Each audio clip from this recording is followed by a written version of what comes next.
من الشيطان الرجيم بسم الله الرحمن الرحيم وقال الذين لا يرجون لقاءنا لولا أنزل علينا ملائكة يوم يرون الملائكة لا بشرى يومئذ للمجرمين ويقولون حجرا محجورا وقدمنا إلى ما عملوا من عمل فجعلناه هباء منثورا صدق الله العظيم شکر اللہ وحدہ لا شریک کے نام سے جو بڑا ہی مہربان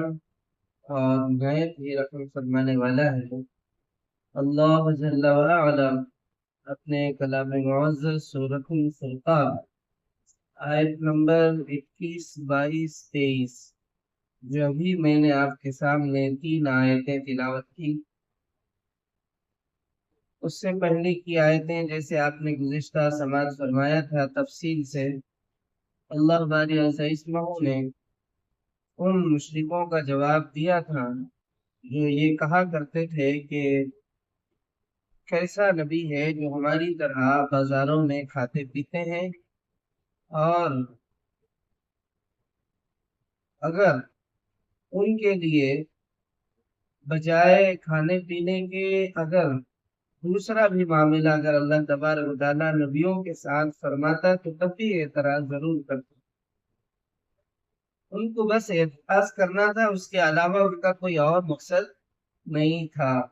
یہ اللہ تبارک و تعالیٰ نے واضح فرما دیا کہ ہم نے نبیوں کو تمہارے لیے آزمائش کا ذریعہ بنایا، رسولوں کو، اور تم میں کون صبر کرتا ہے اور تمہارا رب سب کچھ دیکھتا ہے۔ یہ گزشتہ آپ نے سنا تھا۔ اب آگے اللہ فرماتے ہیں جو لوگ ہمارے حضور پیش ہونے کا اندیشہ نہیں رکھتے، جو لوگ یعنی اللہ کے حضور پیش ہونے کا جن کو خوف نہیں ہے، ڈر نہیں ہے کہ ایک دن اللہ کے پاس پہنچنا ہے۔ ہم لوگ کسی کی وفات کی خبر سنتے ہیں تو کیا کہتے ہیں؟ انا للہ و انا الیہ راجعون۔ تو یعنی واپس اللہ کی طرف لوٹنا ہی ہے، ہم اسی کا اظہار کرتے ہیں کہ اللہ ہی کے تھے، اللہ ہی کے پاس جانا ہے، اللہ ہی کی امانت تھی اور اللہ ہی نے اپنی امانت کو واپس لے لیا۔ تو جس کو واپس اپنے رب کی طرف جانے کا خوف نہ ہو، ڈر نہ ہو، تو وہ لوگ کیا کہتے ہیں معلوم ہے؟ وہ کہتے ہیں کیوں نہ فرشتے ہمارے پاس بھیجے جائیں، یعنی محمد صلی اللہ علیہ وسلم کے بجائے ہم کو کوئی فرشتے ہدایت کے لیے بھیجے جاتے ہیں کہ فرشتے چاہیے۔ میں آپ کو ایک مزاحیہ بات کرتا ہوں، اگر واقعی ان کو فرشتے چاہیے تو پھر ان کو مرنا پڑے گا، کیونکہ فرشتے تو اسی کو دکھتے ہیں جو مرتے ہیں، مرنے والے کو سکرات کے موقع پر یا مرنے کے بعد تو اب معاملہ تو اس کا پورا فرشتوں کے ساتھ ہی ہوگا۔ اب وہاں پر جو ہے اسے لے جانا، اسے اٹھانا قبر سے، اسے سوال و جواب کرنا، اور پھر اسے زنجیروں میں نافرمان ہے تو زنجیروں میں جکڑ کر میدان حشر کی طرف بھاگ کر لے آنا، یہ سارا معاملہ تو اب انہی کا ہوگا۔ اس کے لیے اس کو آسان طریقے میں مرنا ہے، اگر مر گیا تو پھر فرشتے بار بار دکھیں گے اور فرشتے کے ساتھ ہی اس کو اپنا گزر بسر کرنا پڑے گا۔ یہاں پر یہ کافر اور مشرک لوگ یہ کہتے ہیں کیوں نہ فرشتے ہمارے پاس بھیجے جائیں، یعنی خود فرشتے آ کر کے ان کو سمجھانا ہے، بجائے اللہ تبارک و تعالیٰ جو نبی بھیجے ہیں ان کا کہنا ہے کہ اس نبی محمد عربی کے بجائے ہمارے پاس فرشتوں کی جماعت آتی، یا کوئی ایک فرشتہ آ جاتا اور آ کر کے ہم سے کہتا کہ تم یہ راستے پہ چلو، یہ راستے پہ نہ چلو،